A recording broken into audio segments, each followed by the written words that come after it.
So Will is on our podcast today. I guess we are going to do kind of an intro. And so Will is a community health professional and get his doctorate in public health. Yeah, you got it. And so we were talking about some cigarette stuff because I took 7 days off of vaping Okay. and then I couldn't fucking kick it. And so now here we are. So cigarettes aren't that bad, is what I was told. That's not what I told you, just to be clear. But on average, it takes between 7 and 13 tries for someone to quit nicotine. Nicotine is one of the most addictive substances in the known world. I always use Whitney Houston as my example. Crack cocaine, no problem. Cigarettes, to her death. Damn, that's a Yeah. good. That's a good. And I don't mean to make light of it, but It's real. It is real. Yeah. I trust anybody that's gonna wear some Robert Graham inside the studio. So thank you for wearing some Robert Graham, good sir. I see you know how to dress over there, all right? So we're talking about public health and what your dissertation is gonna be about. And so what is the dissertation on? What does compassion mean? Yeah, so I'm really excited about it because there's a lot of research into how our relationships really impact our physical health. And so compassion to start there was kind of my broader topic. And all of my professors and my mentor was like, you gotta go more narrow, you gotta be more specific. So really I'm honing in on social relationships and how they impact physical health. That said, compassion has really three components to it. One is being aware that suffering exists. That's step one. Step two is empathic concern, which is I care that suffering exists. And then the third component is action, like I'm going to do something about it. So to really define compassion, I would say compassion is the desire to alleviate suffering. What are you compassionate about? What are you compassionate about, or what are you passionate about? 'Cause Passionate. So right? compassion would be Yeah. kind of that, again, that motivation around suffering. But I am passionate about compassion. And really, I'm passionate about humanity. I think is really what it boils down to. And I love humans. I think we are so fascinating. You'll never meet a human that's like another one. They're all so different and fascinating and unique, yet we're all so similar. And we operate on these operating systems that we don't even know exist, but they're all dictating our every desire, action, and it's really cool. That was very cool. So you you leading into the social? You're using compassion to lead into social constructs. Yeah, because if you really think about what compassion allows, it creates a more resilient human. And what happens when you have compassion is your executive function actually is able to stay online. So your resilience base. You mentioned you were off of nicotine for 7 days, right? That was probably a little bit difficult. You probably were a little more irritable, a little less Not really, patience. but No? just like craving, but not irritable. Not, I don't get any of those like symptoms that would normally come along with that. Okay. I'm just like I want something to do. Yeah. It's a fixation for me, not Yeah. necessarily like I'm addicted. Maybe I'm addicted to nicotine. It is. But I really like to chew on plastic. I like to Okay. chew on ice, and so it's not necessarily just the nicotine that I think Yeah. is for me. It's I will chew on absolutely anything. Oh, the You oral know? fixation piece. Yep, Yeah. 100%. And that's very, very common. But what happens when you don't have that bandwidth available is you do become irritable. You really interact with each other in a different way, where we're less kind, we're less hospitable, and it creates conflict. And where there's conflict, then that breeds discontentment and a whole host of other issues. So if we can expand our compassion, that allows us to be more resilient because we're able to empathize with others in a different way. We're able to understand where they're coming from and just really give folks a little more grace. Some part of conflict is good. No? I would say that dissent can be good. Disagreement, I love disagreement. Debate, all of that's healthy. Conflict, I look at it a little differently because with conflict, I see it as having more of a negative connotation because there's an ought, there's contention in that versus, well, we maybe have a different perspective or we're trying to accomplish something. Conflict also typically leads to violence, whether that's emotional, verbal, or physical violence. Cool.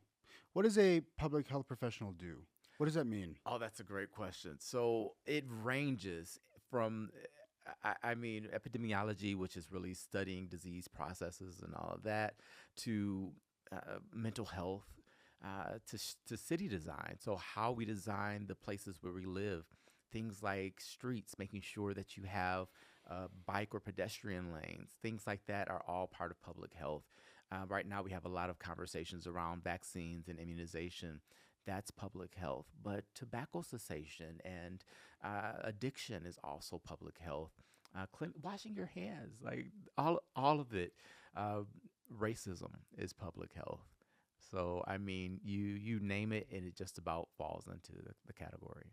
So if I wanted to become a public health professional, then I choose one of these lanes that I want to contribute most of my time to for an experience. Like they're not small projects. No, no. So like, what is the timeline for like if I wanted to work on? It depends on I guess the location that you're in. But we're in Las Vegas, so let's use Las Vegas as a frame. So if I'm in Las Vegas and I want to add bike lanes, Hmm. how long does that really take for me as a public health professional to want to enact and actually Okay. have happen and see it all the way through? Yeah, that's a long process. That you picked a long one. Okay, cool, perfect.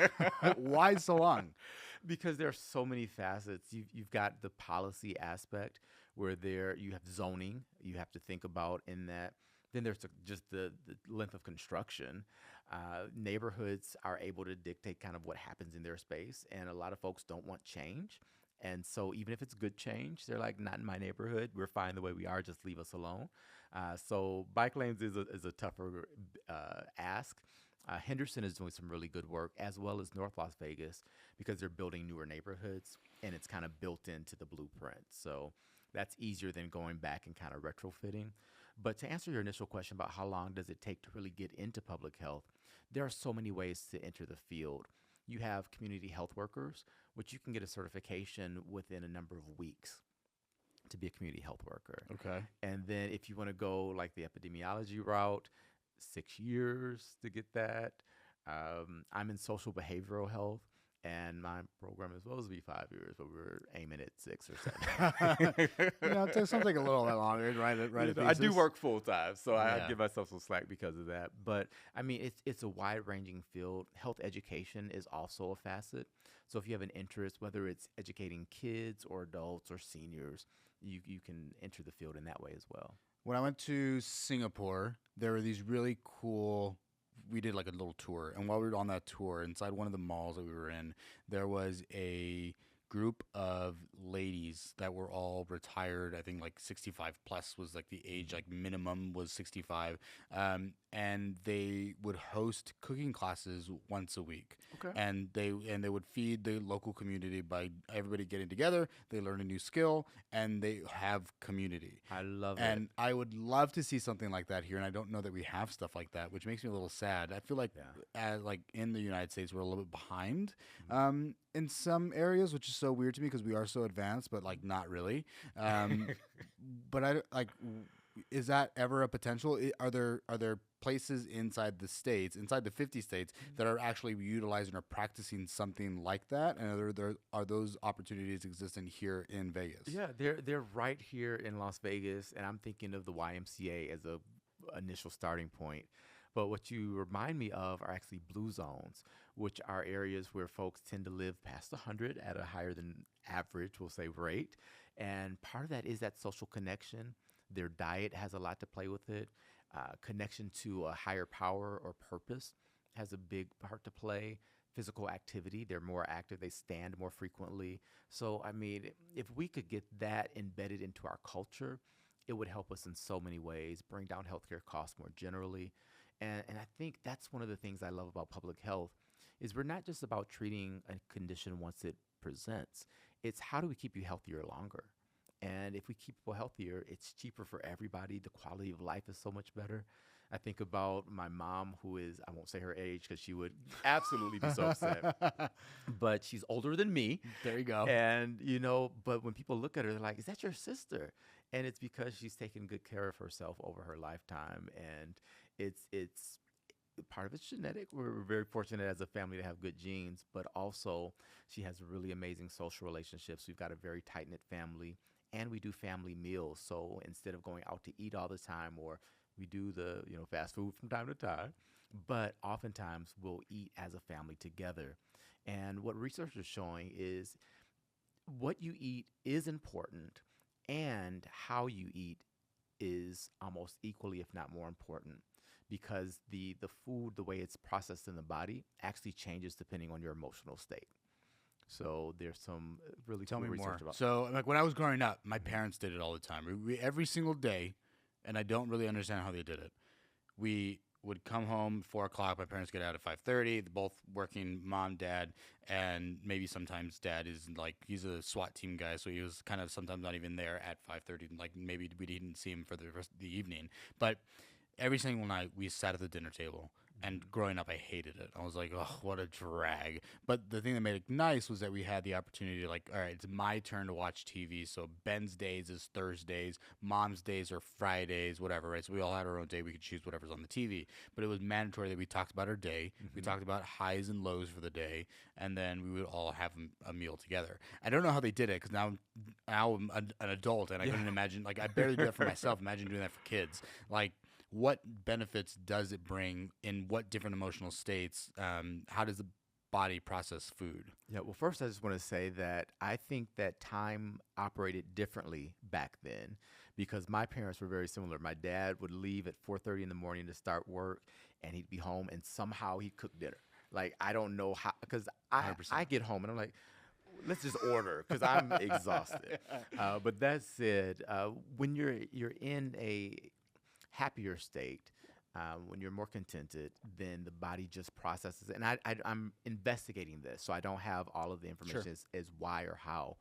But we do see the research that shows even things like cholesterol levels or blood glucose, it's more regulated when you have a communal meal and when you're doing that in an environment where people are engaging in conversation and really in true relationship. I'm a spiritual guy, so I think there's something energetic to it.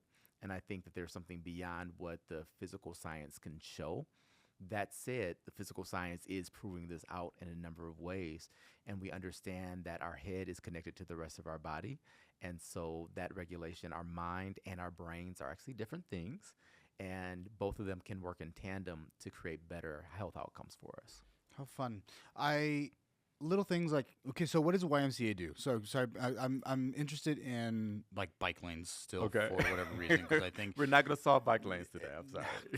We're here to solve bike lanes. Because we don't have walkable cities, and I think that makes it very difficult. And then for whatever reason, you have an unfortunate like perception of people who like ride buses. Like public transportation isn't nearly as I don't know. People aren't nearly as kind to it, I think. But I forgot my question. So you said YMCA a moment so ago. what does the YMCA even do? I thought the YMCA was like kind of like dying a little bit. No, anything but YMCA, at least in Las Vegas. I can't speak for the rest of the country, but in Las Vegas, they are doing incredible programs where they're helping people to manage if they do have diabetes. They're managing that. They're teaching seniors how to exercise and how to walk, just understanding the heel to toe kind of connection and safer so they don't fall down. Cooking classes, teaching kids about mental health and building those relationship skills. They also have, of course, I love your background with the weights. I need to get back in the gym myself. We got you. They are helping people to live healthier lives through basketball leagues and swimming and just bringing people together in community. Is this funded by tax dollars? Do I have to pay for it? Like, if I want to be a member, I've never been around a YMCA. Okay, I have so no idea what a YMCA really is. does offer a lot of discounts. If you have certain health plans, it's covered in that. There is a membership for YMCA. That said, a lot of community centers do offer similar programming. And I'm thinking of like Doolittle, which isn't terribly far from where we are now. They have this free programming that's available just to anyone in the community. What is Doolittle? A Doolittle Community Center. They've got a community center and a senior center where the senior center is really fun. You go there and 65-year-olds and 70s and 80s, you would think they were 40. It's really cool, but it brings together community. But again, that's kind of the point is when you get people together, different people with different life experiences, magic seems to happen for some reason. Oh, cool. Yeah. Public transportation. Yes. tell me about Las Vegas, what the current state of public transportation is, the impact on public health, if any at all. Okay. Yeah. Well, starting more broadly, public transportation helps to improve air quality. We all breathe the same air. That said, air does move in a certain direction. So, in certain parts of town, air quality is degraded, also based on the industries that are there. If you have more people in public transportation, you have less gas powered vehicles on the road, air quality improves. That's just number one. Also, you don't have to have as much parking, and you can use that land for things like, I don't know, parks, right? Okay. Which helps to improve community relationships. You can plant more trees. So I'm a huge fan. In Las Vegas, there are some challenges because our city was really built and then just expanded practically overnight in a way that we just weren't equipped to handle. You also mentioned the stigma of public transportation. Well, in many towns, they have not only buses, but rail. Because of some regulations in our town, we don't really have access to that right now. What regulations? There are some laws that go back into kind of the railroad days that have stipulated, like, no, you can't do that here. Really? Yeah. That's crazy. It's not my favorite thing. So does the rail from LA to Vegas ever get built? If I was a betting man, which I do live in Las Vegas, so might be. Like to gamble every so often, who knows? I would say the Bright Line Railroad's going to happen. What's your ETA, if you had to guess? Ooh, now that I wouldn't even. Damn. Yeah, I wouldn't even venture. What's the over-under? I mean, come on. I don't know. They got some really great people working on that team to get it done, but it is a hard project. But they're making progress. Some of the things happening at the federal level where they're really rolling back a lot of advancements we've had, particularly in the clean energy space and in just progress, makes that a little bit of a more challenging construction job. That said, it's smart to connect California to Vegas. It makes business sense.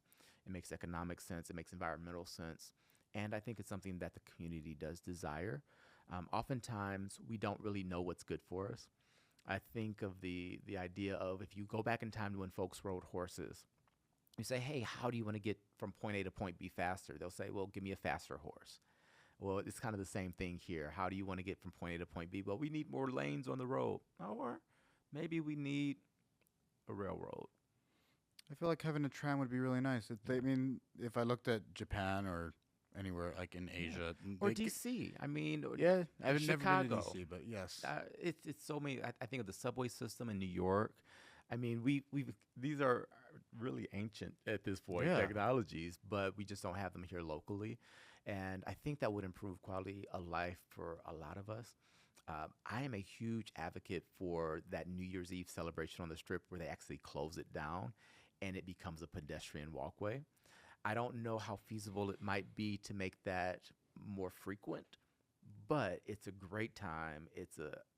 Unbelievable to be on the Strip on that time where you're just in between all the immaculate hotels and resorts, and pedestrians are the main focus versus vehicles. Is it only once a year? It's typically just New Year's Eve. They do shut down a little bit for, I forget which one it is, the 5K, I think the Rock and Roll Marathon. Sure. So they'll cut down parts, but for New Year's Eve, you can't drive on the Strip. It's actually closed, which is pretty cool. That is very cool. Yeah. What can I do, like, in my community? If I wanted to help, right? My background is exercise physiology. Okay. What do I do? Like, if I want, because I want to get involved. I want to see what else is. I also want to learn more about Vegas. How long have you been in Vegas? I've been in Vegas 11 years. Damn. Okay, you've been here for a little bit. I've been here for 2.5. Okay. Well, so, welcome. Thank Glad you. to have you. Glad to be here. It's been a hell of a fun time getting to meet a lot of really cool people. And I'm learning more about what's going on in the city.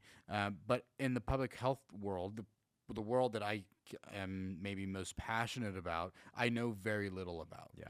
And so why? And then 2, what can I do? So this is going to sound probably like out of the box, but number 1 is vote. That's making your voice heard. But then in I that have way. to read all the different people. That's much. ideal. Like that's kind of step 2 of the voting process is know who you're voting for. Sure, yeah. That's helpful. Yeah. And I got to be careful with how I say this, but just voting period makes a difference because then you get on the radar. People will actually stop by your door and talk to you. The politicians will actually call you or send you a text message or that sort of thing if you've actually voted. If you don't vote, they will literally walk past your house because they have to be in office to get anything done. That said, once you voted, you can actually make phone calls, write letters, and advocate for things that you want.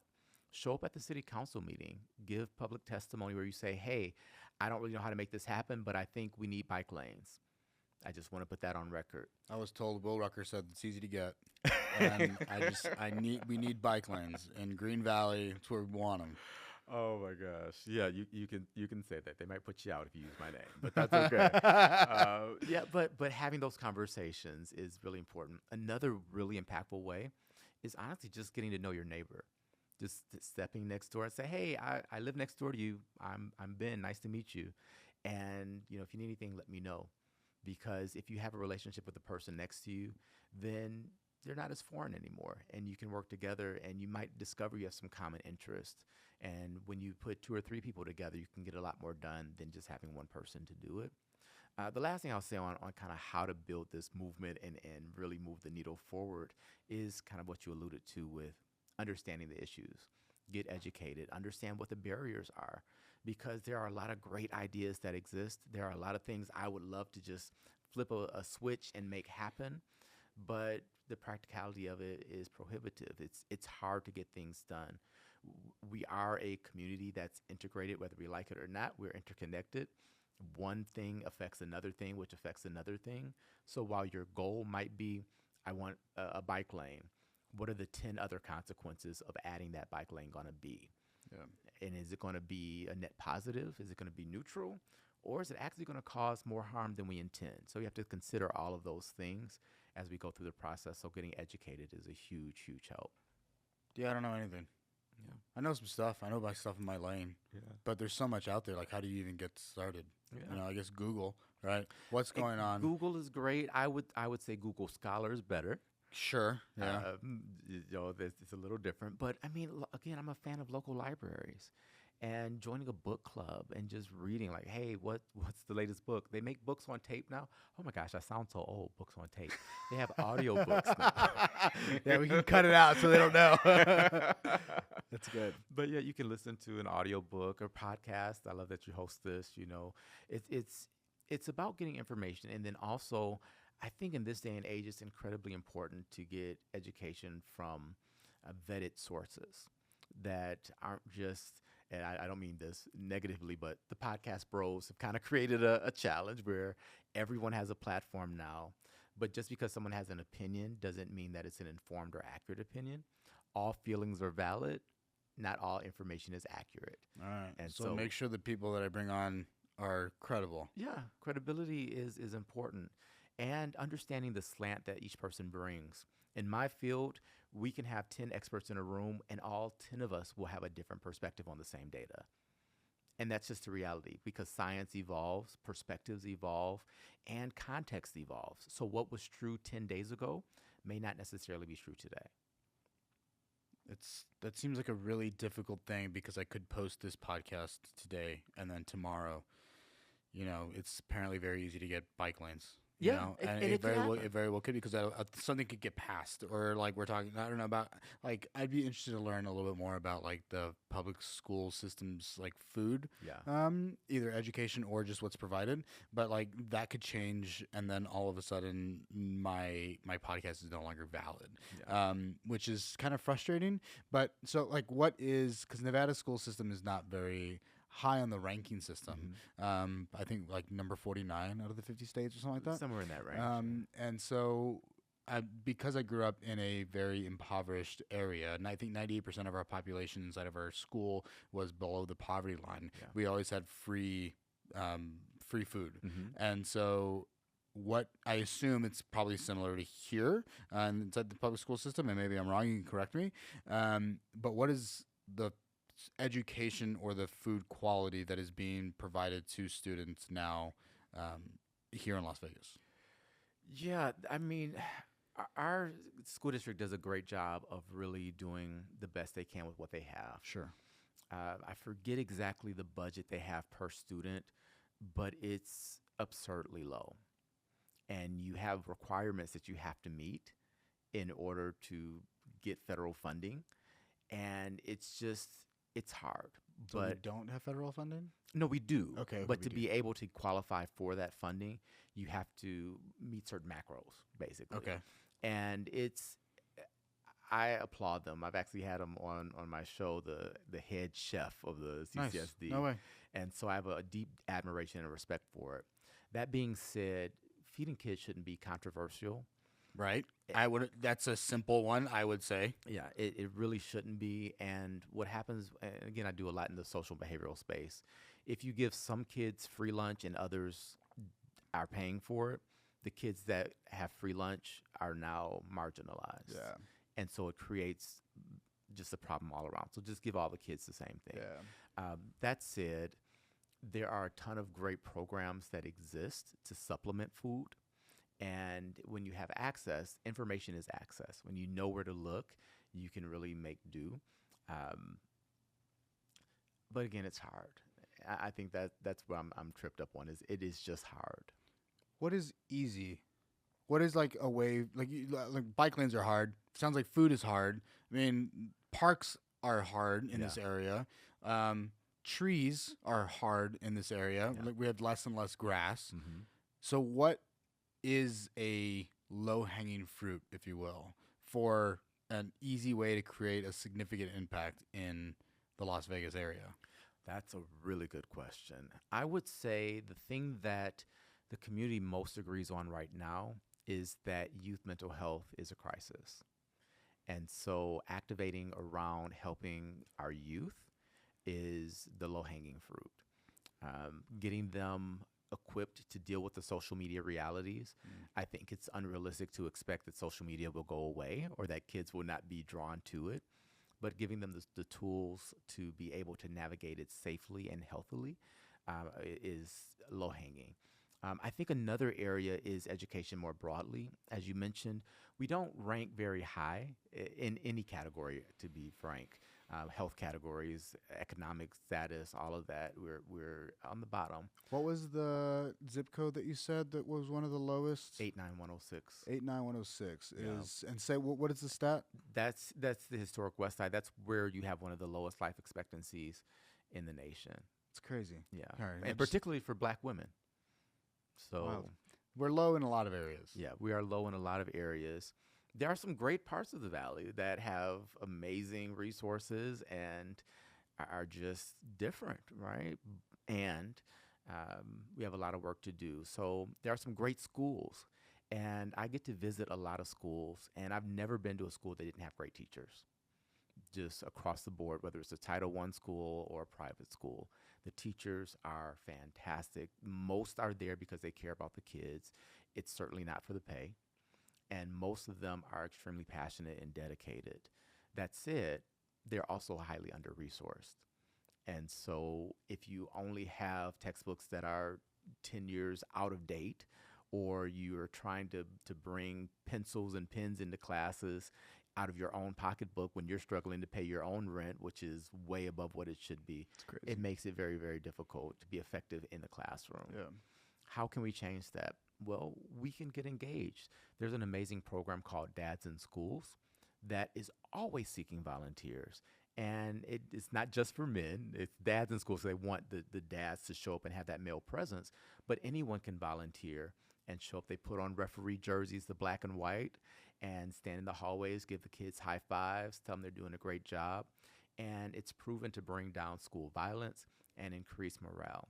Oh, cool. So, I mean, as simple as giving a couple hours a week, heck, 1 hour a day or 1 hour one day a week, 1 hour a month, whatever you can do, it's like a ripple effect. Everything compounds. And you know this with the physical piece, right? If you're doing a little bit of exercise every day, then you're going to be healthier over the long term.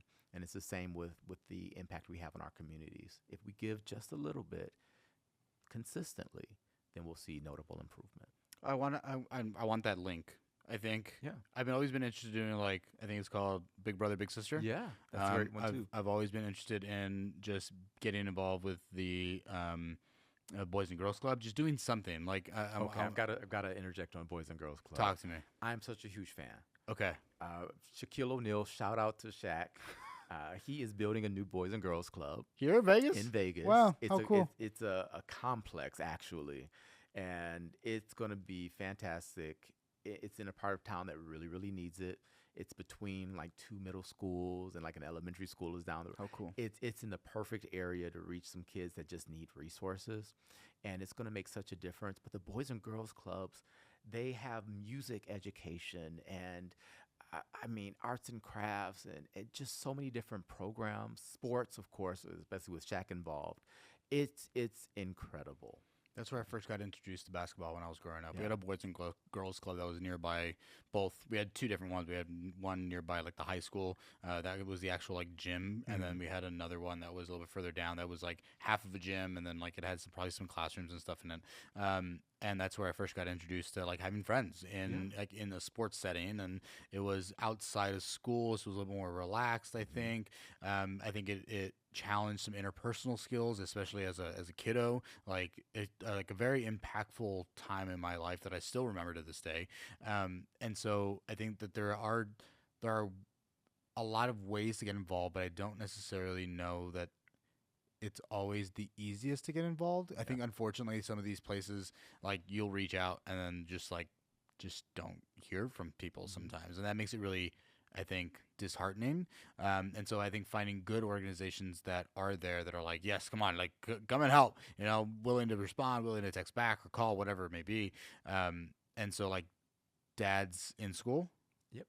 would be, it sounds like, a very active potential. I'm not a dad. Yeah. And you don't have to be a dad. Okay. You do not have to be a dad to participate. It really, again, it's getting the community engaged. And my grandma was a science teacher, middle school, sixth to eighth grade. And so I remember as a kid, I would go help her get ready for class in the summer. We'd get her, posters hung up and dust off everything. And it was such an enriching experience. As I was older, though, I would go back, and she also became the drama teacher. So she was a science and drama teacher, Nice. which is pretty cool. That is cool. But I would help her kids practice for the school play. And I mean, I'm just barely older than them at that point. Sure. But I was able to give back in that way and make a meaningful difference. Most kids just need someone to pay attention to them. If they have 100%. one trusting adult, one caring adult, it makes a world of a difference. I remember when I was at Texas A&M, I was getting my undergrad, and then at that point, I'd already started competing for Team USA, and they had put my like face on like the gym doors back in my high school. Yeah. And it was a really, not only, I think my sisters were like sending me pictures like this is my brother, and that's kind of cool, I think, for them, or really embarrassing, one of the two.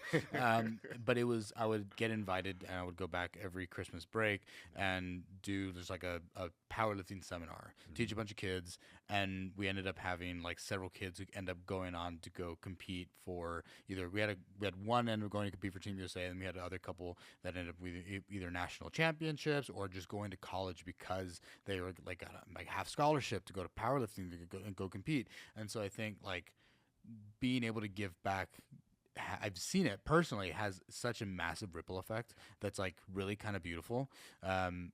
Being able to just go and, I don't know, I like coaching kids as well. I coach kids between 6 and 10, and it was like the best thing in the world. It's like just be able to like, just somebody just needs somebody to talk, or they don't know how to emotionally regulate. And so you just give them some time, talk to them for a little bit, and like, oh, okay, this is what this means. This is how it works. What can I do moving forward? Okay, this is what I do. Like, I think a lot of times parents don't have the time for it, unfortunately, and so like it takes there's a phrase like it takes a community, or it takes a village. It takes a village, and I think that is definitely true. Yeah, and you hit on something really critical, which is the time factor. It doesn't take a lot of time to make a big difference, and parents, I mean, they're their kids' home base, and they're not the only folks that can make a difference. So it can be that teacher, it can be that neighbor, it can be that older brother, older sister. There's a misconception that kids are just naturally resilient.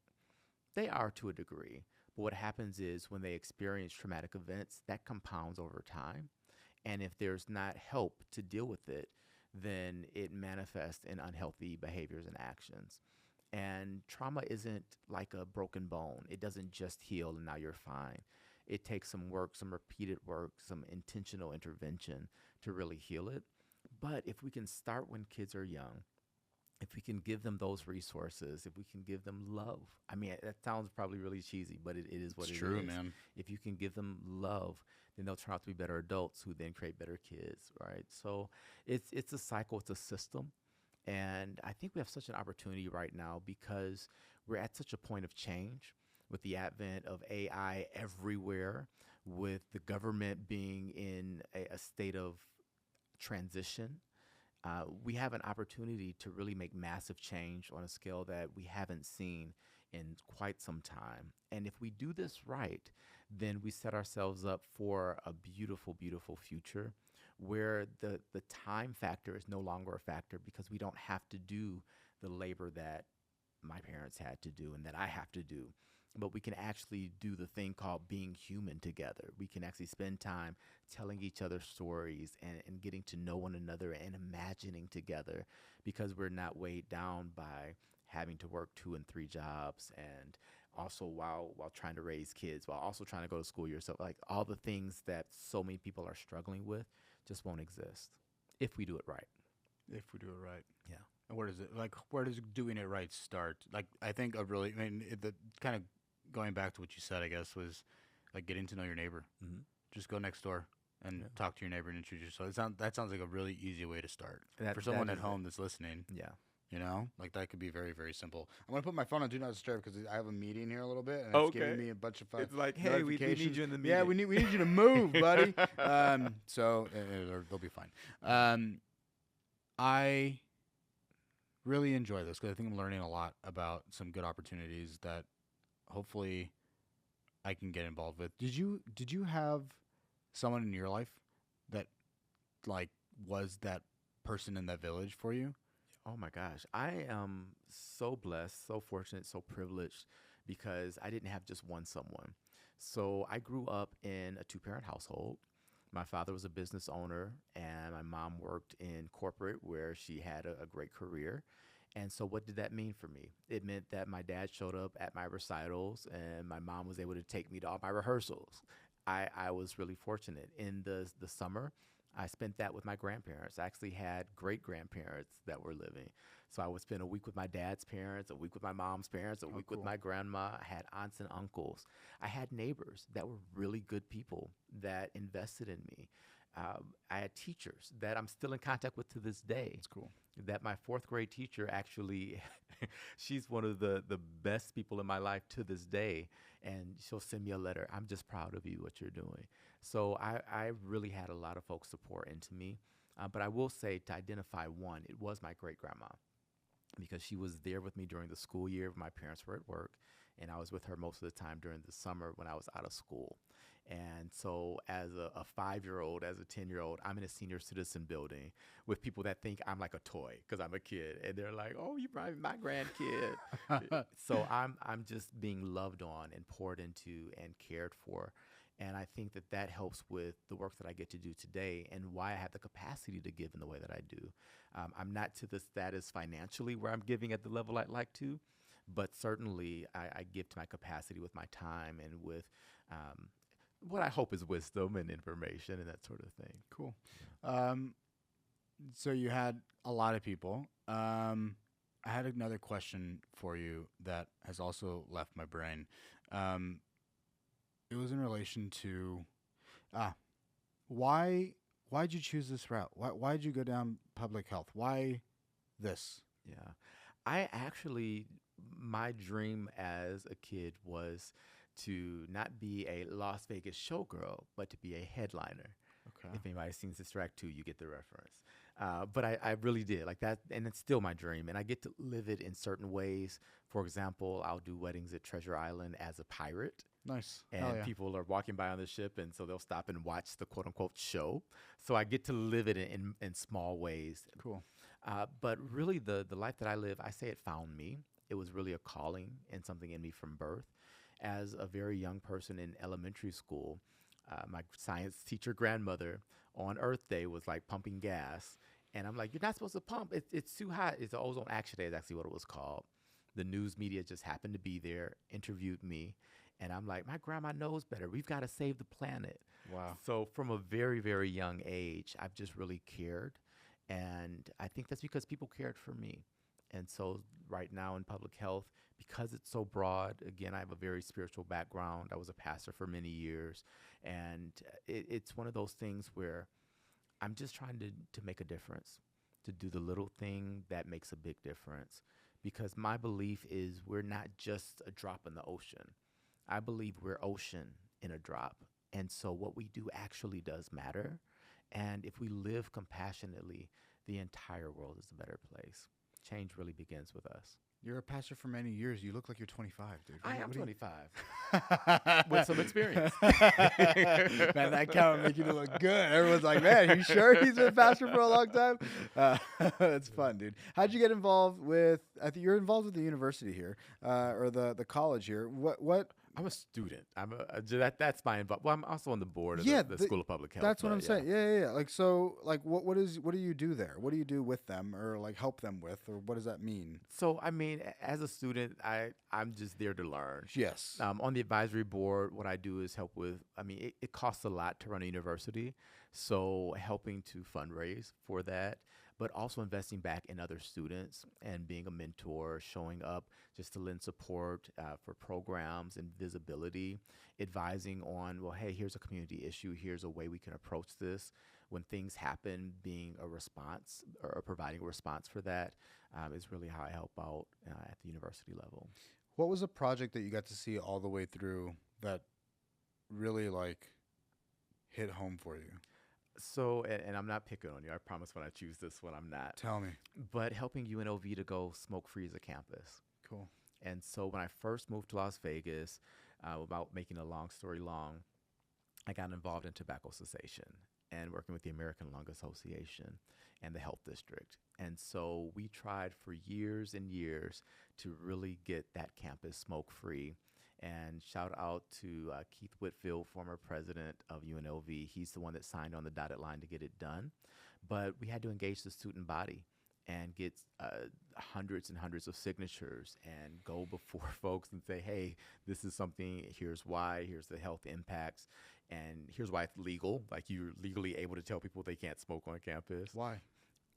Why is it legal? Yeah, why is it? Why? Because it's their property? Because it's their property. Yeah, sure. That makes sense. Yeah. I was hoping for, I don't know, that there was going to be something elaborate here. No, it's as simple as you would think. But yeah, so being able to go from there's no way you're going to get a smoke-free environment to going and seeing the signs on campus, it has really been fulfilling. And my goal is, I was just with a friend the other day on a casino property who was like, this is so weird. You guys smoke in casinos here. Yeah, we do. But I'd love to see all of our casinos be like Park MGM, where the air is clean inside. Is that, I don't know, is that ever going to be a thing? I think it will. It's going to take a minute to get there. But because, I mean, there are new tobacco devices that are coming out that vapes? Not even vape. It's heat, not burn. And I'm not advocating for any tobacco use. Just to be clear. Sure. That said, the heat not burn technology doesn't create the smoke. And so there's no secondhand exposure. And so for someone like myself that doesn't use the product, I'm not impacted by those that choose to. And there are some benefits to nicotine. It helps with focus. It helps with appetite suppression. It's a lot of things that happen. It improves cognitive function for a long time. But nicotine is the cool thing, not the smoking. Correct. That's the issue. Exactly. Because with a combustible cigarette, there are 7,000 or so other chemicals in it. And that's what's really harmful. It's like sticking your head in a barbecue pit for a day. You don't want to do that. Sure. But that said, as these technologies become more widely adopted, then particularly the Asian market, they love their tobacco. Yep. Then they'll be able to smoke at a slot machine or at a table without then causing a negative impact to those around them or the table dealer. I'll tell you a quick story. My grandparents come to Vegas for the winter because they're in Detroit. Nice. And they get out the cold. Makes sense. Well, one winter they were here, and we took my grandfather out to dinner at a casino. He has COPD. And unfortunately, the smoke caused a COPD activation Damn. and hospitalized him for a few days. Wow. Yeah. Rough. In Michigan, you can't smoke in a casino. So it's just a different environment. Wow. That's really kind of crazy, cool, and sad all at the same time. Yeah. The Asian market, I think, they bring a lot of money to the market. And I think that's what makes it really challenging. They have a lot of power. A lot of power. Money is very powerful and influential. And if I could change one thing in the world with a flip of a switch or a magic wand, I would get the money out of politics, because from a public health standpoint, the right thing is often the most difficult thing because the wrong thing makes a lot of money. Yeah. So, That's fair. and I don't love the word wrong, but I'll say the unhealthy thing. Yeah. Yeah, that Mhm. makes sense. How does so if I were to look at general markets that have casinos versus Mhm. those that don't, what are the effects of having a casino in my community on public health? Oh my gosh. So I lived through this in Detroit, Michigan. Michael Jackson was actually going to open a casino. His did not go through, but they did end up opening like a Greek Town and an MGM, and I think there's one more. But there have been some benefits. It revitalized their downtown without question. If you go to downtown Detroit today, it is not the downtown Detroit of 20 years ago. It is an amazing space with the Riverwalk and the restaurants and condos. It's a fabulous place to visit. It was not as fabulous when I was there. So there is some economic impact positively. The other dark side of that is it does bring in an element of addiction. And some people are just more susceptible, where they will bet their literal last dollar and lose it all, go into debt because of it. Yeah. It also does create an element of kind of enhanced crime, particularly you're thinking about sex work. And so, wherever your perspective is on should it be legal or not, it is. And so that element comes in and it creates an environment that can be challenging for communities. Would it be beneficial to have sex work legalized? My perspective is sex work is work. And if it's something that someone's entering into, Oh, we're gonna give a fist bump for that. Yeah. If it's something that is someone is choosing voluntarily, that's their choice. Now there is the trafficking in, which I am adamantly opposed Yeah. to. And I think that well, let's go back to Prohibition, where they tried to say you can't drink alcohol. Yeah. How'd that work out? Exactly. So when you tell someone you can't, you create even a deeper appetite. Yeah. But it's something that is, I believe people are people, and we should never be transactional. That said, this is a transactional culture. And so if you want to make profit off of it and you've got the goods, How about it? that's what I'm saying. Cool. I think I wouldn't, and I don't have any research to support this. It's I don't know if innate's the right word. Intuitive, I guess, is the right word. If it was legalized, it would probably be safer.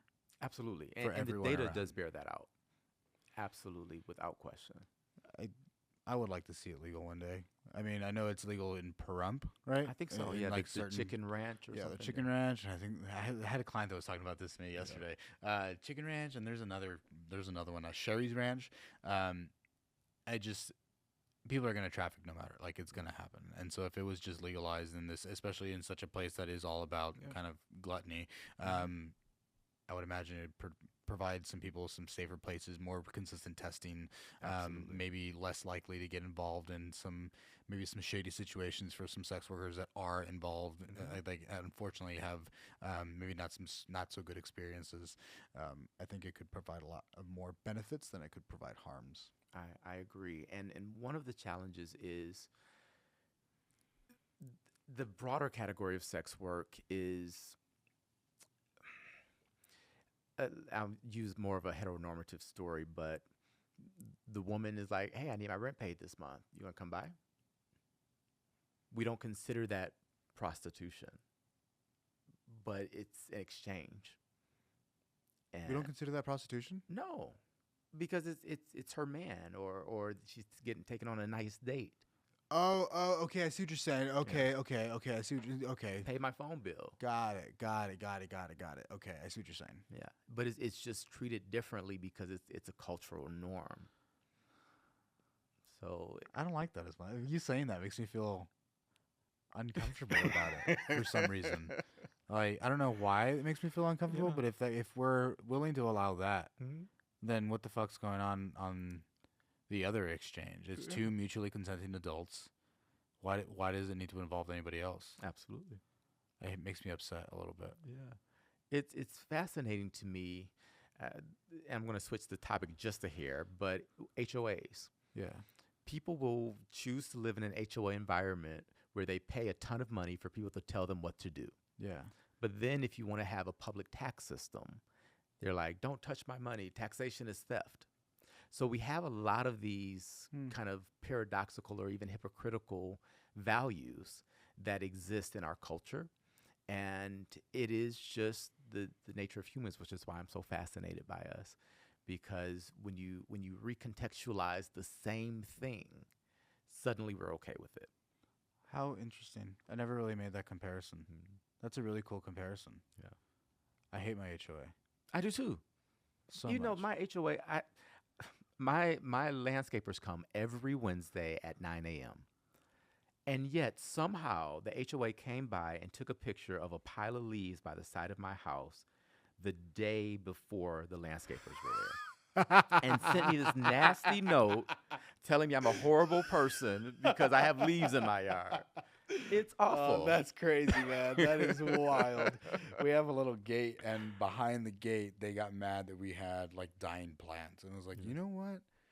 Fuck off a little bit, you know? Yeah. Like this is crazy, and we don't pay a little bit. It's like it's not like the craziest HOA, but it's like almost $400 a month for Yeah, HOA. same. Yeah. It's And I have two. So I have my subs HOA, and then I have my master plan community HOA. So I'm paying two people to tell me what to do with my house that I pay for. Isn't that so cool? It's ridiculous. Tell me where I can park my car. Like, okay. So, just because we're about to end, what do you think is to come with this transition with having this new political party these last 9 months? What have you seen on the public health side, either pros or cons? And then how do you think the next couple years will go? Well, you mentioned something changing overnight, and it's possible. The rural transformation funding is going to bring $500 million to our state, probably a little more once the RFPs and everything are out. I think that's going to be transformative. That said, you're adding back $500 million after you've taken that much away. So not a net positive. That said, it's a restructuring. Okay. And so we can invest differently, I think. I think the big positive, though, is that wherever you fall on the political spectrum right now, people are engaged. And all change begins with people that are engaged. So for better or for worse, we are here and we are moving towards change. I wonder, I know social media definitely has obviously a role in the fact that people are so engaged, but it is kind of, it's an interesting fact that people are probably, this is the most engaged I've ever been. And I don't know if it's because of age or if it's because it's in my face every single day. But, and again, both on the positive, on the negative, like people are yelling at either side very, very loudly. Yeah. And it's interesting to kind of like sit back and kind of watch and be like, damn, there's a lot going on and it's so loud. I wonder how much of it is noise, and I think it's hard to sift through. But I don't know. I think the best way that I have found in my own personal life is to talk to people that are working in it. Yeah. Like you are in public health. Let me talk to you about what's really going on. And we didn't talk a little bit. We didn't really talk about anything funding related. Kind of like yes, YMCA. There's options that are available to us. Boys and Girls Club. There's options. I think that sounds a little bit more like philanthropy than it does like tax-paying dollars. But it seems that there is. My favorite way is to learn from other people, and so I definitely do appreciate you coming on and teaching me about some resources here in Vegas, and I would love to learn some more, and then I would also like to get some links from you before you leave, and see how we can help. I appreciate you having me. A great conversation. And what I would want to just kind of drill in is don't believe the social media feed. Have conversations with real people that you can see. There are so many bots online that you just don't know who you're actually talking to. And people are different. Even if it's a real person, there's still this level of anonymity that causes them to respond in a way that wouldn't happen if you were face to face. So go to your local coffee shop, and if someone's reading a book, ask them about it. Hey, I see you're reading uh, whatever, Atomic Habits. Tell me about what's your favorite part of the book, and just have those real conversations, because what we'll find out is we have far more in common, and we agree on far more than our feeds would let us to believe. I would agree with that statement. Before, just because you mentioned books, what are you reading right now, if anything at all, outside of research, outside of papers? All right, what are you reading right now? So I actually am reading The Mother of Black Hollywood. Okay. Which is Jennifer Lewis, Okay. and I have a ton of like real books, but this one is bringing me joy. If you know her, she's from Blackish. She was Jackie in Jackie's Back. If you've seen that it's a cult classic. But her book is it's inspiring. It's real. It's funny, and yeah, Mother of Black Hollywood. Cool. I like it. I am currently reading The E-Myth. Oh, Just to share, just because I asked you, I might as well tell you what I'm reading as well. What are you listening to? So, and that's what I'm listening to. So I'm not reading. I don't really physically read because I work. I'm constantly moving. So I do a lot of audiobooks. I just finished Walter Isaacson's Elon Musk. I finished the Steve Jobs, and I just just started the Leonardo da Vinci's, and then I'm currently also listening to the E-Myth, and then I'm currently also listening to a Mandarin study guide. So that's kind of what I got going on right now in terms of books. Okay. Well, what music are you listening to? Music. Sorry, I heard books. Sorry. So music. I'll tell you the last thing I just listened to. All right. Currently I'm listening to "People Are Crazy" by Billy Currington, which is a country song. Okay. And then day to day, whenever I'm in the gym, I listen to a lot of like Maxo Cream, Big X the Plug, Flatbush Zombies, The Underachievers. Any of that ring a bell? No, not None really. of that? Cool. So some Texas rappers, some East Coast rappers, like underground kind of stuff. At this point, I don't really know if they're underground really anymore. Yeah. But listen to them. I like Tiny Desk. I love listening to Tiny Desk. Yeah. I'll listen to the Mac Miller Tiny Desk like on repeat.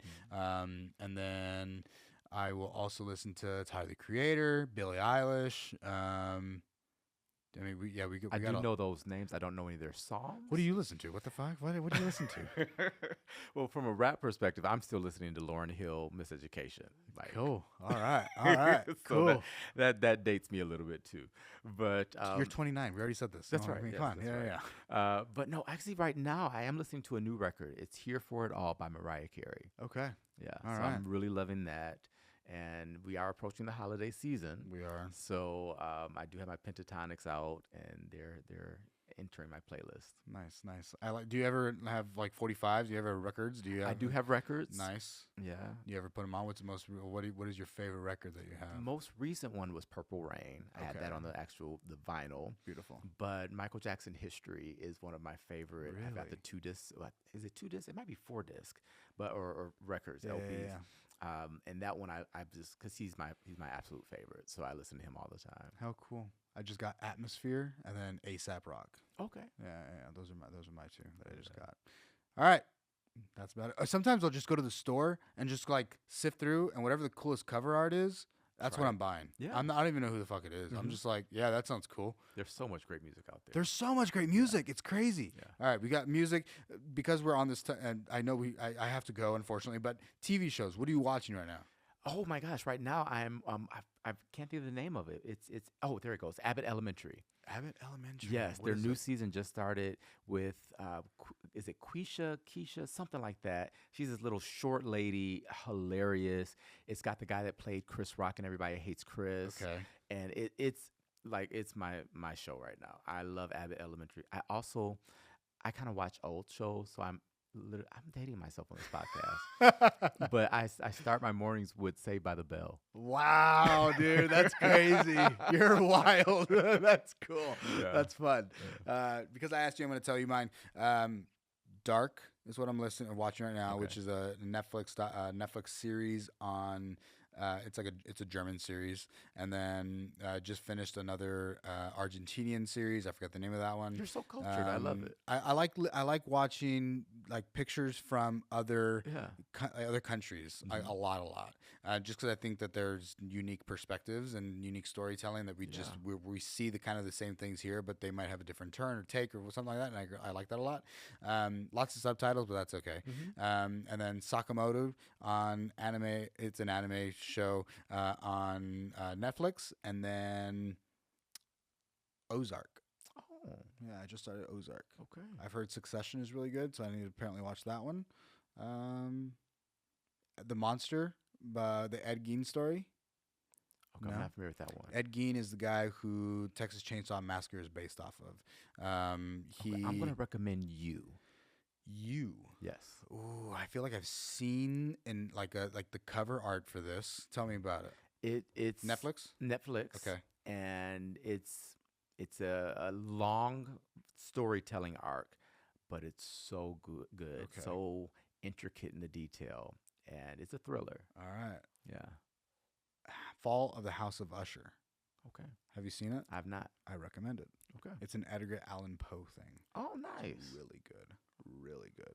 Yeah. You've got to get to your meeting because you're probably Yeah, I already do. late for I it. do 100%. All right. Thank you so much. I appreciate it. Thank you for doing that. All right. Thank you guys. Love you. Bye.